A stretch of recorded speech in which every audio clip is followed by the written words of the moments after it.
It's a Friday afternoon, and we have breaking news right here on the Lakers Report by Chat Sports. I am your host, Chase Sr. Earlier this week, we discussed some Marc Gasol trade rumors. Well, those trade rumors have become a reality, as Marc Gasol has been traded to the Memphis Grizzlies, the same franchise he started his career with and went on to go to 3 All-Star games, really putting together an illustrious career as a two-way player. This is why you subscribe, because sometimes we forecast these things, and then when they happen, we bring you video within minutes of the news actually going down. Adrian Wojnarowski of ESPN reporting on this trade between Los Angeles and Memphis, saying this: the Lakers have agreed to trade Marc Gasol, a 2024 second-round pick, and cash to the Grizzlies for the draft rights to Wang Zhelin, sources tell ESPN. The deal saves the Los Angeles Lakers $10 million. Gasol and the Grizzlies will work together on a waiver and release to allow him to remain in Spain with his family.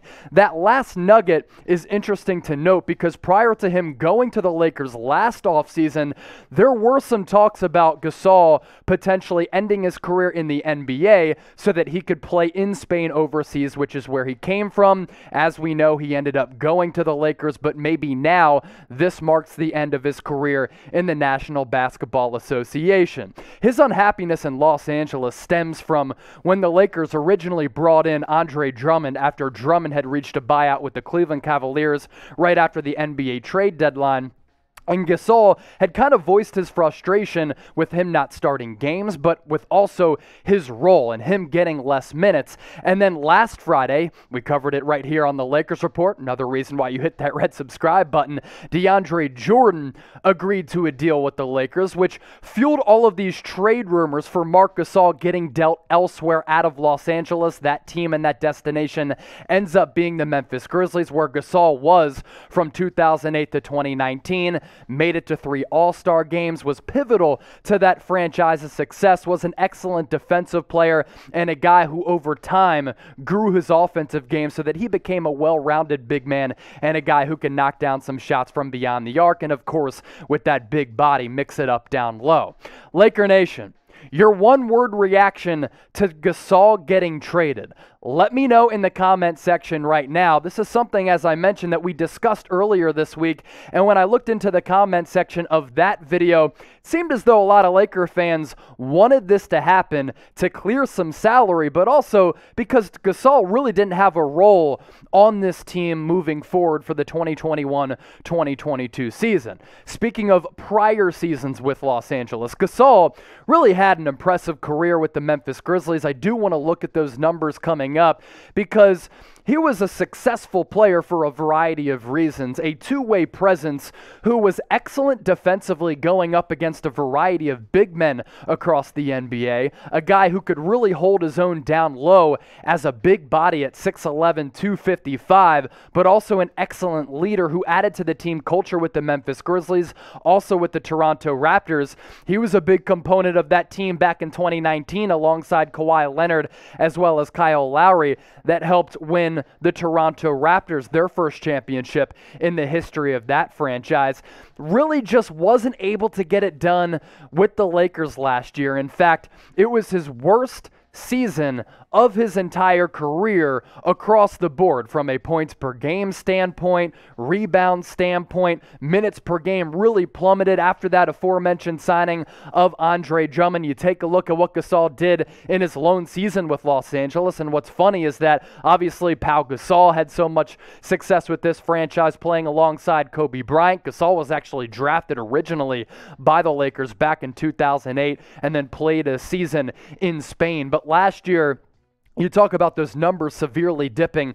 He didn't do much for LA. I think a big reason for that was he just didn't get many minutes and wasn't a part of Frank Vogel's rotation to a significant degree coming down the stretch as well as in the playoffs. 5 points per game, 4 rebounds per game, shot around 45% from the floor. Still gave the Lakers a little bit of that defensive presence with a block per night as well. But it was nothing like the numbers that he had put up for more than a decade. From 2009 to 2020, a large part of that stint with the Memphis Grizzlies, where he's going to get traded to and then reach a buyout. But from 2009 to 2020, Marc Gasol was fabulous for Memphis. 14.5 points per game. Of course, one of these seasons did happen in Toronto. 7.5 rebounds, 48% from the deck. Really solid three-point shooter as well, as he continued to grow his offensive arsenal a little bit. And I can't emphasize enough how good he was defensively. You think about him as a large body down low, but I also thought that on switches against other big men who could knock down some threes and play a little versatile big man, Gasol was able to get out to the three-point arc and play some good defense there as well. Adrian Wojnarowski, on top of that original tweet that he had sent out, also said this. Of course, Gasol's Hall of Fame level career blossomed with a Lakers-Grizzlies trade for his brother Pau in 2008. Marc had a remarkable 11-year run with Memphis. For now, he'll stay in Spain with his family after a release. Memphis grabs another draft asset in the process. So that kind of went back to the original point of me saying, you know, Gasol originally drafted by LA and then a part of that trade with his brother that brought Pau to Los Angeles, and he was a monster part of that championship run alongside Kobe Bryant. As for who the Lakers are getting back, have you ever heard of this cat, Wang Zhelin? Honestly, I never have, because he's never played in the NBA, got drafted in 2016. Here's my little scouting profile that I put together for him, and just some information to inform the people, because that's what we do here on the Lakers Report. Zhelin was drafted in the second round of the 2016 NBA draft by the Memphis Grizzlies. Guy's 7 foot, 270 pounds. So you go from one big dude in Gasol to another big dude in Zhelin. He's a 4-time Chinese Basketball Association All-Star, so well accomplished in one of the best international leagues in the world. 27 years old, has not played in an NBA game yet. Have you ever heard of Wang Zhelin? That's the next question that producer Jeremy Beadling is cooking up for the audience right now. Type Y for yes, type N for no. Get those votes in the comment section down below. I've honestly never really heard of Wang Zhelin, and I don't even think he's going to be a part of the Lakers roster this upcoming season. The primary reason for this move, it's to clear up money for the Lakers, as Woj had reported. You're clearing up around $10 million for a team that is cap-strapped with all of the moves that they've made in NBA free agency this offseason. And I don't really think the Lakers needed Gasol. You brought in Dwight Howard. You're going to sign DeAndre Jordan eventually when he clears waivers. You're going to play Anthony Davis a lot at the 5, LeBron James a lot at the 4. So your front court is kind of stacked. Gasol was kind of on the outside looking in for Frank Vogel's rotation, and I think that's why he wanted a trade. And that's also why Gasol was not happy in Los Angeles. This team for the Lakers, they are very well positioned to make a title run and compete for a championship this upcoming season. You take a look at some of the Vegas odds out there. It's the Nets as the title favorites. Right behind Brooklyn, it's the Los Angeles Lakers, because I believe they have a roster that makes a lot of sense. You can make the argument that that roster is old, and they certainly are, but there are a lot of complementary pieces and a lot of high-end talent pieces on this roster, and a lot of those older players who are on this team have never really been injury-prone throughout their career, and I still think LeBron James is the second best player in the NBA right now.